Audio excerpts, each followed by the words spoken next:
Monsieur le ministre, le code des collectivités prévoit normalement 8 jours après la dissolution des communes. Et aujourd'hui, vous avez dissous plusieurs communes. Jusqu'à présent, les délégations spéciales ne sont pas installées. Qu'est-ce qui ne va pas, monsieur le ministre?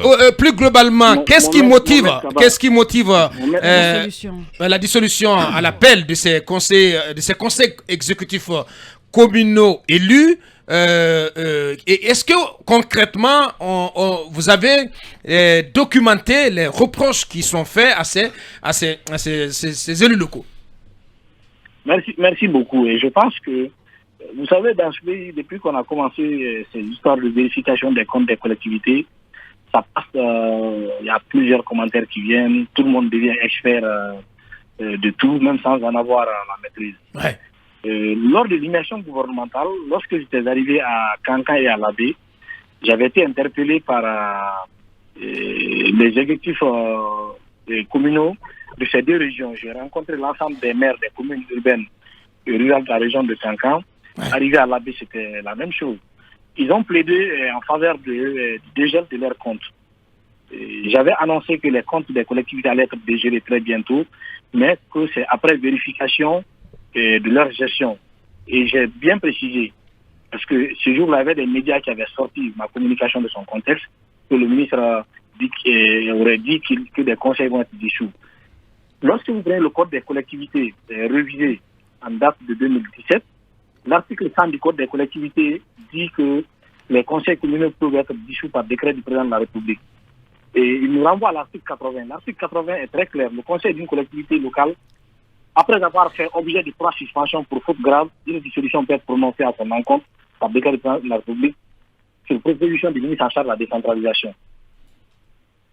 L'autre chose, lorsque les 1/3 des membres d'un conseil communal ont été reconnus coupables de crimes ou de délits par une décision de justice définitive, ils peuvent être dissous. Voici les deux alinéas de l'article 80 du Code des collectivités qui expliquent. Maintenant, pour moi, l'administration est une continuité. Les conseils communaux qui ont été dissous, certains ont fait déjà l'objet de plus de 3 suspensions, avant même le 5 septembre, par l'ancien régime. Ouais. Mais comme c'est les conseils communaux qui étaient la plupart proches du parti au pouvoir, ou certains conseils communaux qui étaient dirigés par l'opposition, mais où parfois le maire, après son élection, a viré au niveau du parti au pouvoir, après ces séries de suspensions, ils n'ont pas fait l'objet de dissolution. Je pouvais bel et bien faire prendre à M. le Président de la République le décret de dissolution de ces conseils, sans même procéder à une vérification, parce que c'est la loi qui le dit. Mais pour des mesures de prudence, j'ai envoyé des équipes sur le terrain, de l'inspection générale des finances et de l'inspection générale du ministère de l'Ensemble de la décentralisation. Ils sont partis dans ces collectivités, aller encore davantage pour fonder ma conviction sur ce que j'ai trouvé dans les archives du département. C'est la suite de cela que ces conseils ont été dissous. Et pour chacun de ces cas de conseils dissous, vous avez toute la documentation, le rapport de l'inspection générale des finances, vous avez les rapports antérieurs au 5 septembre sur la gestion de ces exécutifs communaux. Mais ce qui est un peu grave dans ce pays, c'est que n'importe qui peut se prévaloir des connaissances sur des domaines précis. Ouais. On peut être quand vous dites que vous avez envoyé des inspections sur le terrain, l'ex-conseil ou le conseil communal de Mamou conteste par exemple, dit n'avoir pas fait l'objet d'inspection. Qu'est-ce que vous en savez? Qu'avez-vous à répondre? Oui, allez-y. Oui. Monsieur Gallo, oui. En fait, j'évite un peu souvent de commenter les débats dans les médias et en public parce que pour moi, le droit est très clair. Lorsqu'on n'est pas d'accord d'une décision prise par une autorité administrative, la loi me permet de faire un recours pour abus de pouvoir. Au lieu que le conseil communal ou qu'un représentant d'un parti politique me vienne dans un média pour dire à ceci, à cela, mais qu'ils attaquent la décision du président de la transition qui a permis de dissoudre le conseil communal. Comme ça, nous serons devant un juge administratif qui va trancher. Ouais. Ce conseil communal de Mamou a fait l'objet de plusieurs suspensions. Mais sauf que chaque fois que la suspension est prononcée, c'est un ministre ressortissant qui venait arranger avec eux et puis tout était OK. Le dernier, en date du... Suspendu par qui, monsieur le ministre? Suspendu par qui? Je n'ai pas compris. J'ai dit ces conseils, dont celui de Mamou, ont été suspendus par qui? Je vous dis, la suspension est prononcée par l'autorité. Référez-vous vraiment, en fait, je voudrais que sur ces questions techniques, Bien. c'est un peu difficile de pouvoir faire l'animation radio autour de ces Oui, questions techniques. mais sauf que, monsieur le ministre, la loi même prévoit 8 jours pour l'installation des délégations spéciales. Vous n'en faites pas cas. Attendez, Mohamed Kaba, je vais répondre à ta question. Voilà. Mais qu'est-ce que vous attendez, monsieur le ministre, pour faire remplacer ces exécutifs communaux déchus par des délégations spéciales? On voit le cas, par exemple, de... Dogomé pas de Dogomé, de cette localité. Écoutez, lorsque vous posez des questions, allez-y. souffrez que vous ayez les détails. Ces détails-là, ce ne sont pas forcément pour vous, mais c'est pour vos millions d'auditeurs aussi. Allez-y, monsieur le ministre. Je suis en train de vous dire, les conseils communaux qui contestent leur dissolution, s'ils sont sûrs qu'ils n'avaient jamais fait l'objet de suspension répétitive, ils n'ont qu'à rester en justice et attaquer la décision devant le juge administratif. Je pense que c'est très clair. Maintenant, en ce qui concerne l'installation des délégations spéciales, le code des collectivités est très clair là-dessus. C'est 8 jours après la dissolution. Mais sauf qu'il faut faire la différence entre la date de prise de l'arrêté portant nomination des membres de la délégation spéciale et leur installation.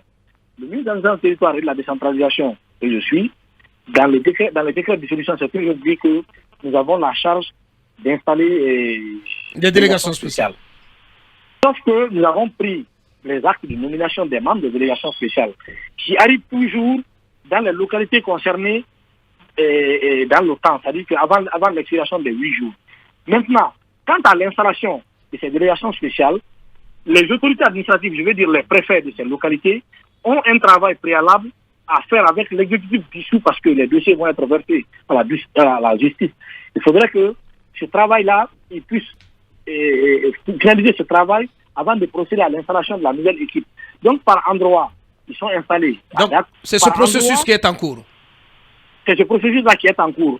Et ce que je ne vais pas faire, c'est d'interférer dans les façons de travailler, qui d'ailleurs apporte quand même une certaine clairvoyance à la base de ces autorités administratives pour dire non, il faut faire ceci, il faut faire cela. Donc certains préfets ont estimé qu'il fallait finaliser tout le processus d'inventaire, d'abord des biens de la collectivité dont l'exécutif dissous avait la charge de la gestion avant d'installer la délégation spéciale. Mais je suis formel là-dessus, les actes ont été pris avant l'expiration des délais de 8 jours. Bien dit. Alors, M. Morikonde, ministre de l'administration du territoire et de la décentralisation, qui s'exprime sur Film FM et d'Amirador ce lundi. Dernière question, Talibé. Peut-être deux questions à la fois qui concernent Sigiri. Il y a d'abord le cas du conseil communal de Kintinya qui a essuyé la colère des jeunes justement de cette localité qui demandent instamment que ce conseil soit dissous et donc remplacé par une délégation spéciale. Et puis il y a cette... Ça a provoqué même mort d'homme. Oui, il y a eu mort d'homme. Qu'en savez-vous, monsieur le ministre? Et ensuite, il y a le cas de Sigirini, dont on apprend qu'une partie des membres du conseil communal ont démissionné. Et qu'est-ce que vous pourriez expliquer à nos auditeurs au sujet de ces deux localités, Kintinya et Sigirini? Oui, je pense que vous répondez vous-même indirectement aux questions que je venais de répondre. C'est pour vous dire que nous n'agissons pas sur la base sur des bases non fondées en lien avec le code des collectivités décentralisées en République de Guinée. À Kintinya, certains citoyens estiment que leur conseil communal aurait procédé à des détournements de montants assez élevés. Ils ont exprimé leur colère. Les autorités que nous sommes, nous avons l'obligation de vérification. La semaine dernière, j'ai reçu une grande délégation des ressortissants de Kintinya qui ont trouvé d'ailleurs sur ma table le rapport provisoire d'une mission de contrôle sur la gestion de la commune rurale de Kintinya pour les exercices 2019, 2020 et 2021. Ouais. Je les ai montré ce rapport. Je les ai fait savoir que nous sommes en train de recevoir les autres documents afin de finaliser. Parce que toute décision, encore une fois, que le président de la transition, le président Marie Doumbia, est amené à prendre, nous nous assurons toujours que ces décisions puissent être conformes à nos textes de loi pour ne pas faire signer à l'autorité des choses qui ne devaient pas l'être. Bien. Maintenant, ceci dit, aujourd'hui, ce travail est en train d'être finalisé. Les dernières missions qui étaient allées à Kintinya doivent en principe nous apporter leurs conclusions cet après-midi. Lorsque nous avons ces conclusions et que c'est conforme à la loi, les conséquences du droit vont être tirées par rapport à la gestion de la commune rurale de Kintia. Mais encore une fois, nous n'agissons pas sous l'effet de l'émotionnel ou en faveur de Paul ou de Pierre. Nous essayons, ce que nous avons dénoncé au lendemain du 5 septembre, qu'on puisse quand même permettre de doter nos collectivités d'une administration qui est au service des citoyens et non une administration qui se sert des biens de la collectivité. Bien. Revenant sur la question de la collectivité rurale de Sigirini et M. Abouakar, vous conviendrez avec moi que cette collectivité a fait l'objet de 3 suspensions avant le 5 septembre. Il y a une mission d'inspection qui est passée dans cette collectivité et aussi qui a quand même montré en termes de gestion des biens de la collectivité un certain nombre de faiblesses. Maintenant, comme une collectivité dissoute, c'est-à-dire que lorsque le conseil communal d'une collectivité est dissoute pour mauvaise gestion et détournement, cela va sans dire que la délégation spéciale à mettre en place, les membres de l'ancien conseil de l'exécutif dissous ne peuvent pas appartenir à cette délégation spéciale parce qu'ils ont été dissous à cause de leur mauvaise gestion. Je ne sais pas si vous comprenez. Oui, bien sûr. Maintenant, les membres de l'exécutif communal de Sigirini, ayant eu vent déjà de leur mauvaise gestion, les plus malins ont décidé de démissionner afin que demain, après-demain, lorsque la dissolution est prononcée, pour qu'ils puissent appartenir à la délégation spéciale au nom de leur démission, dire que non, nous, on avait quitté avant que ça soit dissous. Donc, nous, on n'est pas comptable de la mauvaise gestion. Je pense que c'est une stratégie qui est bien planifiée. Mais cela n'engage que ces personnes. Mais je vous dis, c'est juste pour que vous compreniez. Donc, une dissolution était en vue. Une dissolution du conseil de Sigirini était en vue. C'était imminent. Est déjà en vue. Au regard déjà des 3 suspensions qui sont épuisées. Donc, voyons le bateau prendre de l'eau de partout. Qu'ils ont voulu, sauter avant que le bateau ne coule. Il faut se précipiter pour montrer une certaine désolidarisation vis-à-vis de l'exécutif. Comme ça, la délégation spéciale qui sera amenée à être mise en place, on dira que, ah non, nous, on avait quitté parce que la gestion était mauvaise. Donc, ça devient un argument pour pouvoir appartenir à la délégation spéciale. Alors, monsieur le ministre, à date, puisque vous faites allusion à des suspensions antérieures à l'avènement du CNRD et à une vérification approfondie que vous avez mise en place, est-ce que à date, vous avez une idée virtuellement du nombre de délégations susceptibles d'être dissoutes, du nombre de conseils communaux susceptibles d'être dissous les semaines à venir? Vous avez dit, est-ce que j'ai une idée quoi? Je n'ai pas. Est-ce que vous avez une idée, puisque il y a ces suspensions dont ces conseils communaux ont fait l'objet avant même l'avènement du CNRD, et puis quand vous avez pris fonction, vous avez fait vérifier leurs différents comptes, est-ce qu'on peut avoir une idée du nombre de conseils communaux menacés de dissolution pour mauvaise gestion, à part les conseils déjà dissous? Je pense que vous-même, la terminologie dire menacé, lorsque vous dites conseil communal menacé, ça ressemble un peu à quelque chose qui sent de l'acharnement. Pourtant, j'ai pris le temps de vous expliquer la procédure de dissolution. Alors, susceptible d'être dissous, alors, monsieur le ministre. Susceptible. Il ne va pas répondre. Non, parce que, écoutez, les termes ont leur valeur. D'accord. Bien. Vous êtes journaliste, vous êtes censé informer les citoyens, donner aux citoyens des informations fiables, ce qui fait la force de la plupart des médiums. Mais lorsque vous utilisez les terminologies, ça veut dire que vous-même, vous optez déjà pour quand même une manière de faire qui n'est pas très catholique. Non, monsieur le ministre, pas du tout. Monsieur le ministre, monsieur le ministre, vous avez déjà la situation financière de beaucoup de communes. Peut-être vous avez déjà fondé votre conviction par rapport à qui mérite d'être dissous, ne mérite pas d'être dissous. C'est ce qu'on vous demande, monsieur le ministre. Pour le moment, je puis vous dire que les conseils ayant fait l'objet de dissolution, ce sont sur les conseils-là que toute la documentation, les rapports sont prêts et les équipes continuent à travailler sur l'ensemble des 362 collectivités du pays. Monsieur le ministre, rapidement. Il n'y a aucun plan, il n'y a aucune arrière-pensée politique derrière ces dissolutions, monsieur le ministre? Mais comme je l'ai toujours dit, le CNRD n'est pas un parti politique. Non, mais c'est parce que l'occasion nous a donné, monsieur le ministre. Nous vous avons à l'antenne. Ce sont des critiques qu'on entend de l'opinion. Une partie de l'opinion estime que le CNRD a un agenda caché en allant de cette façon à l'appel à dissoudre les conseils, les exécutifs communaux élus. Rassurez-nous qu'il n'y a pas un plan politique derrière cette opération. Ok. Ce que vous devez savoir, oui. Vous savez, aujourd'hui, le ministère de l'Administration du territoire et de la décentralisation, dans sa dynamique de jouer pleinement son rôle, il y a beaucoup de choses qui vont surprendre un peu les citoyens et même vous, les journalistes. Parce que simplement, antérieurement, le ministère de l'Administration du territoire et de la décentralisation ne s'est beaucoup plus intéressé qu'aux questions politiques de son rôle, qu'aux aspects politiques. Donc aujourd'hui, moi je viens quand même de ce monde du développement rural. J'ai participé à tout ce qui est réforme sur les questions de décentralisation dans ce pays. Ouais. Aujourd'hui, à vouloir faire peau neuve sur ces questions de décentralisation ou de déconcentration, beaucoup de personnes ne seront pas tentées de bien comprendre parce que simplement c'est des choses qui ne se faisaient pas avant. Aujourd'hui, se déplacer à travers une inspection, aller vérifier la gestion d'une collectivité, comment ça se passe, est-ce qu'il respecte les textes de loi, c'est des choses qui ne se faisaient pas antérieurement. Donc aujourd'hui, c'est tout à fait normal que certains estiment que ça peut avoir des visées politiques. Mais encore, moi je vous rassure que ce processus n'a aucune visée politique. Au contraire, ce processus à terme vise à renforcer le processus de décentralisation en Guinée. Aujourd'hui, je puis vous dire, si avant, les collectivités n'étaient pas totalement libres dans les processus, par exemple, de leur passation de marché, dans les choix de certains travailleurs en leur sein, aujourd'hui, vous pouvez vérifier, même à travers les collectivités de Conakry, les élus ils sont là, ils vont vous dire que nous avons quand même la main, la totale main libre aujourd'hui dans la gestion de nos collectivités. Mais cela se fait accompagner aussi par le contrôle de l'égalité des actes qu'ils vont poser.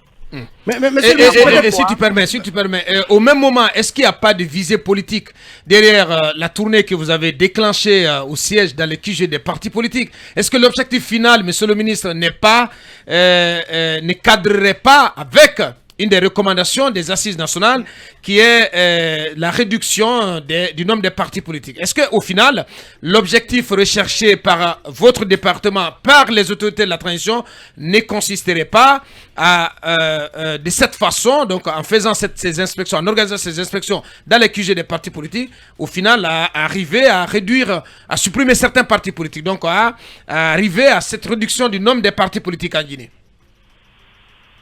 En fait, vous savez, ce qui est un peu grave dans ce pays, c'est parfois à vouloir voir dans tout ce que l'État central ou les autorités puissent prendre comme action, de voir toujours des visées politiques. Je vais vous expliquer. Lorsque aujourd'hui vous écoutez plusieurs acteurs politiques en Guinée, et après vous regardez les textes, vous vous rendrez compte que très peu ont une certaine connaissance des lois. Ouais. La charte des partis politiques en Guinée est très claire et formelle. Les partis politiques qui ont pour le moment reçu la visite des missionnaires du ministère de l'Administration du territoire et de la décentralisation, ils peuvent vous en témoigner. Ce n'est pas une opération qui viserait, je ne sais, à mettre quelles recommandations. Les assises nationales. Des assises nationales. Je pense que les assises nationales, c'est des citoyens guinéens qui ont exprimé leur ressentiment par rapport à des sujets donnés, mais qui n'a rien à voir avec l'agenda du ministère de l'Administration du territoire. Oui, monsieur le ministre, on peut bien... Non, si vous permettez, monsieur le ministre, notre propos n'est pas de dire que c'est à ça que vous tendez, que c'est la démarche qui sous-tend cette opération de ces missions dans les QG des partis politiques. Nous savons bien qu'une des recommandations des assises nationales, c'est très clair, c'est la réduction du nombre des partis politiques. Et le président de la République a demandé au Premier ministre de mettre en œuvre ces conclusions des assises nationales, et non seulement de les vulgariser, mais de les mettre en œuvre. Alors, si ces conclusions doivent être mises en œuvre, oui. Moi, je vous dis maintenant, lorsque vous prenez les termes de référence de ces missions au QG des partis politiques, l'objectif est très clair. C'est permettre d'avoir une situation claire des formations politiques conformément aux dispositions de la loi organique 91-02 du CTRN en date du 23 décembre 1991 portant charte des partis politiques. Et chaque parti politique qui doit recevoir la visite de ces missionnaires, au minimum 72 heures avant, le parti politique concerné reçoit l'ensemble des outils de collecte de données et un terme de référence qui explique clairement tous les détails possibles par rapport aux informations dont les missionnaires auront besoin. Le processus, il est simple. Lorsqu'ils vont finir les séances de travail au chef d'un parti politique, solliciter toute la documentation, ils reviendront travailler. Le rapport provisoire est partagé de façon confidentielle avec un membre du parti politique désigné par le parti même qui reçoit le rapport et qui peut faire des observations sur des partis qui ne conviennent pas au parti, qui renvoie, et sur la base de ça, le rapport final est produit et partagé au parti et ensuite diffusé au public. C'est pour vous dire que c'est une opération qui a... Mais c'est quoi la finalité? C'est quoi la finalité? Lorsqu'un parti politique n'est pas conforme... Oui, attendez, écoutez. La finalité, c'est d'amener les partis politiques à se conformer à la charte des partis politiques en Guinée. C'est très clair. On ne peut pas vouloir être... Donc, la finalité n'est pas de les sanctionner ou de les supprimer. Non, je pose la question pour faciliter la compréhension. Oui. Je vous retourne la question.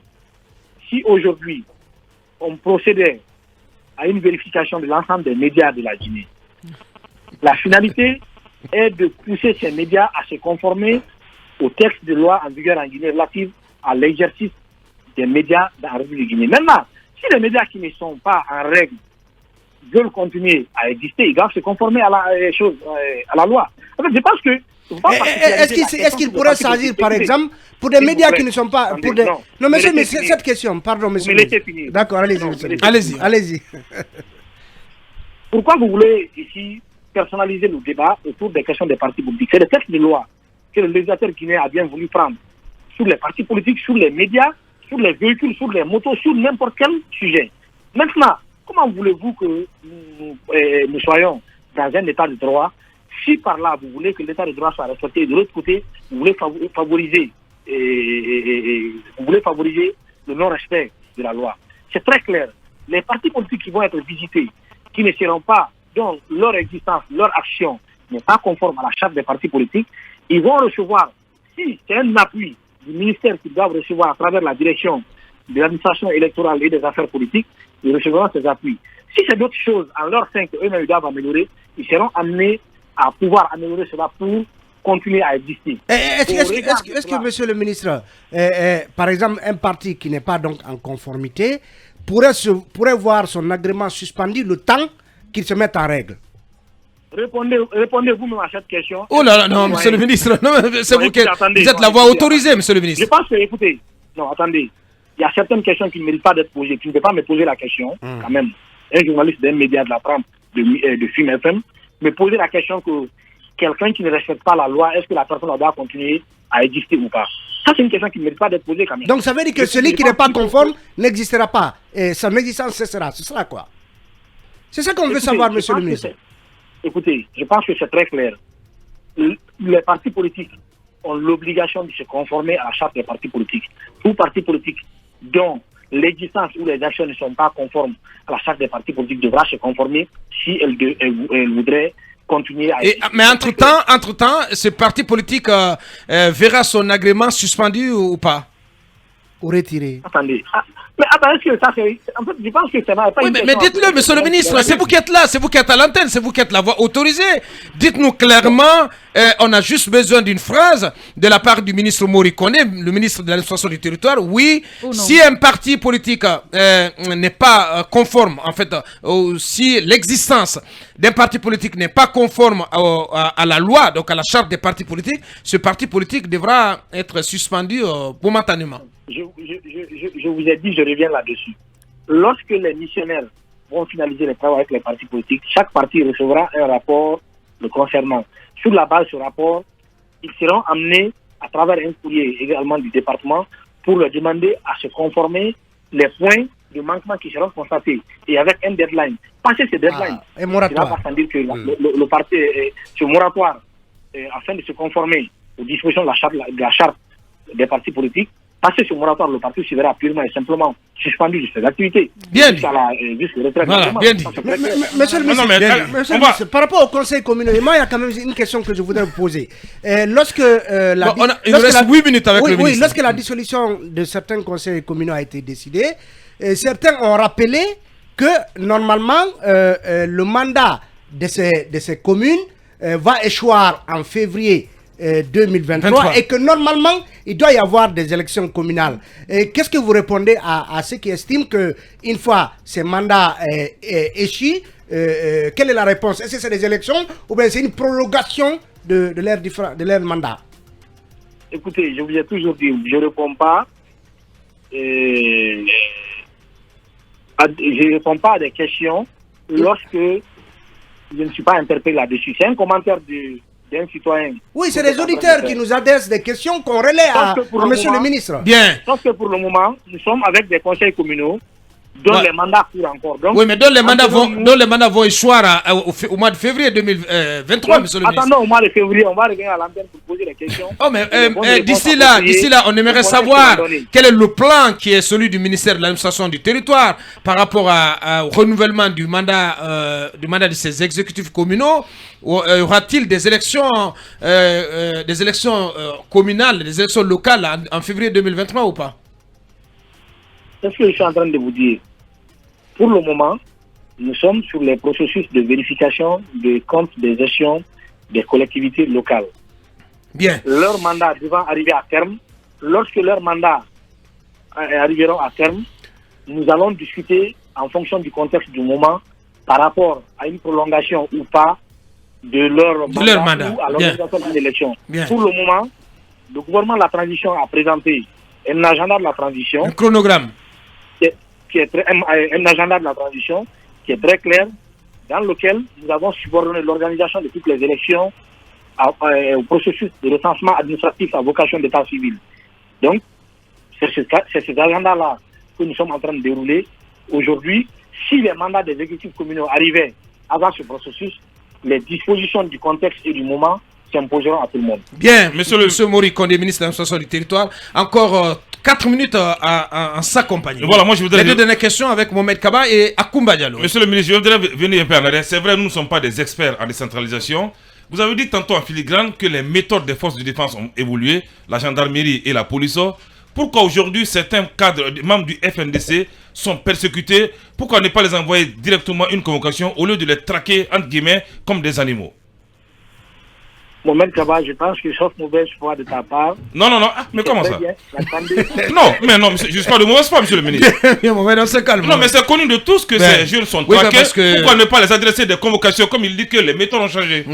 Parce que récemment, Abdoulaye Oumousso, il n'a pas pu organiser Bilo, c'est la même chose. Abdoulaye Oumousso n'a pas pu organiser le baptême de son enfant, de son fils ou de sa fille. Fodé Baldé, tout comme les autres, ils sont tous cachés. Ils vivent en cachette. Vous avez fini? Oui. Allez-y. Je peux intervenir? Oui, allez-y, monsieur le ministre. Monsieur le ministre. Oui, parce que c'est difficile de parler plusieurs personnes à la fois. Oui, bien sûr. Ce que je vous dis encore. Vous-même, en fait, je pense que parfois vous parlez, vous répondez sans vous rendre compte. Oui, mais Mohamed n'est pas tout de même de mauvaise foi quand même, monsieur le ministre. Non, attendez, je n'ai pas dit qu'il y a de mauvaise foi. Mais si vous l'avez dit. Dans l'ensemble de cette question, vous parlez et puis vous répondez. Vous-même, vous dites qu'aujourd'hui, ils vivent cachés. Quelqu'un qui vit caché, tu as quelle possibilité de lui mettre une convocation? Mais leurs domiciles sont connus. Attendez. Je vous dis et je réitère encore. Et je suis formel là-dessus. Tous les citoyens aujourd'hui interpellés par la gendarmerie et par la police ont par avance reçu un coup d'appel pour leur dire que nous avons une convocation ou un mandat de justice décerné par tel procureur. Je suis formel là-dessus. Maintenant, le mode opératoire de la plupart des gens, c'est quoi? C'est qu'ils restent en cachette et on dit que la gendarmerie est en train de procéder à une sorte de kidnapping. Mais en réalité, ils savent pertinemment qu'il y a un mandat ou il y a une convocation les concernant. Maintenant, vous-même, vous êtes en train de dire clairement, vous avez cité des noms. Pourquoi ces personnes-là aujourd'hui alors ne se lèveraient pas eux-mêmes? Venir dire que, ok, j'ai appris que je suis recherché, voilà moi. Il n'y a pas de garantie, c'est la raison pour laquelle. Si elles n'ont pas reçu de convocation, elles ne peuvent pas aller d'elles-mêmes à la gendarmerie. Attendez. Justement, donc, vous savez que vous-même vous dites quelque chose et son contraire. Et moi, je vous dis clairement que la gendarmerie aujourd'hui en Guinée, je ne dis pas hier, mais aujourd'hui, la gendarmerie sous le commandement de Bala Samoura n'opère jamais quelque part lorsqu'il n'a pas un mandat délivré par les services judiciaires. Et je suis formel là-dessus. Maintenant, ce que vous oubliez, s'il y a quelqu'un qui prend son temps de poser des questions, savoir est-ce que vous avez reçu un mandat, le colonel Bala Samoura s'assure toujours que ces hommes qui doivent aller sur le terrain ont un mandat de justice qui les permet d'aller opérer. Et je vais vous dire, c'est vrai que tout aujourd'hui n'est pas rose, mais le colonel Mouadi Doumbouya, dans sa façon de gérer ce pays, s'assure régulièrement en demandant au ministre, au directeur, est-ce que ce que vous êtes en train de faire est conforme à la loi? Il ne cesse de le dire. Voilà. Parce que pour lui, aujourd'hui, notre pays n'a plus besoin de ces choses. Maintenant, si quelqu'un a les preuves du contraire, moi, ce que je suis en train de vous dire, je vous dis que je suis formel là-dessus. Aujourd'hui, le dernier cas qui est du cas de Etienne Sopogi, envoyez un de vos journalistes à l'unité de gendarmerie qui a procédé à son arrestation. Il va vous montrer le mandat dont il dispose et vous verrez la date qu'il y a plus de 2 à 3 semaines qu'il dispose de ce document. Maintenant, si la personne, on ne sait pas où il est, on a recherché, il n'a pas été retrouvé, la gendarmerie a l'obligation, après avoir épuisé les différentes pistes, de procéder à l'interpellation de la personne. Maintenant, quant à avoir des questions de garantie avec la justice, ça c'est le domaine judiciaire où je ne voudrais pas intervenir parce qu'il y a une séparation du pouvoir entre l'exécutif et le judiciaire. Mais moi je vous dis, et je suis formel là-dessus, la gendarmerie opère toutes ces interventions après avoir été saisie par les services judiciaires. Bien, M. Morikonde, ministre de l'administration. Dernière question, M. le ministre. Un mot des sanctions qui ont été prises par les chefs d'État de la CEDEAO contre la Guinée. Qu'est-ce qui va être fait? D'abord, comment vous recevez ces sanctions? Et est-ce que quelque chose va être fait d'ici au 22 octobre? Parce qu'un délai d'un mois a été accordé, a été fixé à la Guinée, pas accordé, fixé à la Guinée, pour proposer un chronogramme raisonnable, acceptable par la CEDEAO. Quelles sont les sanctions qui ont été prononcées contre la Guinée? Mais bien sûr. Bon, projet de sanctions. Non, vous ne les ignorez pas. Ces sanctions, elles sont dans le communiqué final. Elles sont dans le communiqué final, monsieur le ministre. Je pense que j'ai pris suffisamment de temps aujourd'hui avec vous. Je pose juste la question. Quelles sont les sanctions? Bon, ok, projet de sanctions, monsieur le ministre. Comment ça, projet de sanctions? Ah oui. Mais c'est dans le communiqué final, monsieur le ministre. Le communiqué final, en son point 9, énumère 2 types de sanctions, le zèle des avoirs et l'interdiction de voyager, monsieur le ministre. Et puis, elle est demandée aux institutions financières de la CEDEAO, particulièrement à la BIDC, de suspendre son assistance financière à la Guinée. Et ces sanctions, il est demandé également aux autres organisations internationales comme l'Union africaine, l'Union européenne et les Nations unies d'endosser ces sanctions. Oui. Maintenant, c'est vous qui le dites. Et moi, je sais que depuis le lendemain du 5 septembre, c'était les mêmes sanctions. Maintenant, soit dit en passant, ce que je vais vous dire, la question de sanctions de la CEDEAO, ce qui devait prévaloir et ce qui devait être comme débat autour de la table, c'est qu'est-ce que les Guinéens veulent faire de leur transition. La question de la transition guinéenne ne se décide pas entre les 4 murs quelque part, ça se décide entre les Guinéens. La CEDEAO a désigné un médiateur. Donc si on vous suit très bien, ces sanctions ne vous font ni chaud ni froid. Attendez, si vous posez des questions, que vous souffrez quand même de suivre un peu ce qu'on va vous dire. La CEDEAO a désigné un facilitateur, l'ancien président du Bénin, Thomas Boni Yahi, qui est venu, qui a fait 2 missions. La première mission, il s'est présenté avec le nouveau président de la commission de la CEDEAO. La deuxième mission, il est venu, il a rencontré les membres des forces vives et le gouvernement.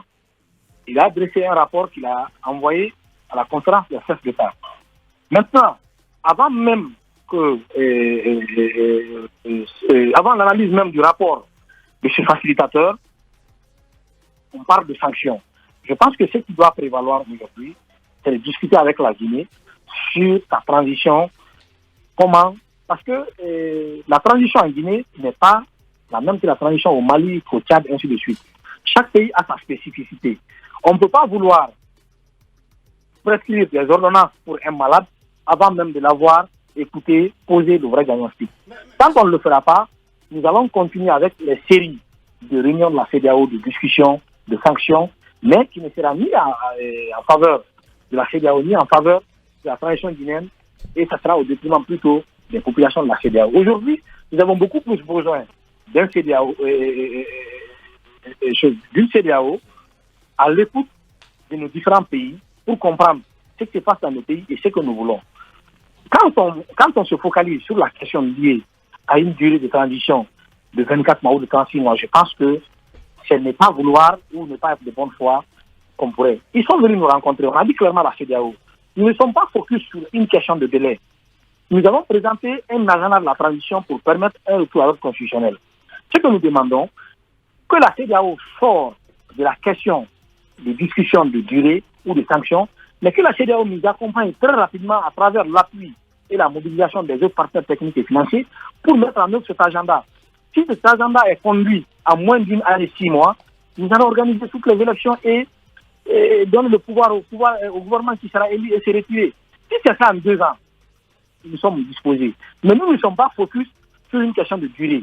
Mais nous avons présenté un ensemble d'activités à mener de la transition pour mettre en œuvre. Et aujourd'hui, ce que la CEDEAO ne vous dit pas, c'est que tous les experts de la CEDEAO sont unanimes que l'agenda de la transition présenté par la Guinée a été fait de manière cohérente, de telle sorte que, à l'issue de la dernière élection sur cette transition, ça permettra de doter non seulement le pays d'un fichier d'état civil, mais aussi d'éviter le cycle de contestation autour des fichiers électoraux tels que nous avons connus les années antérieures.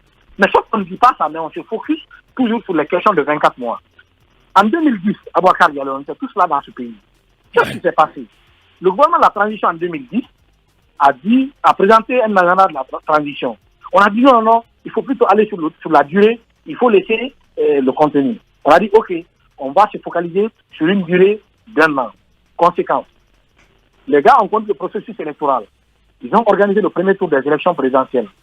Ce n'est que 4 mois après qu'on a connu le deuxième tour des élections présidentielles.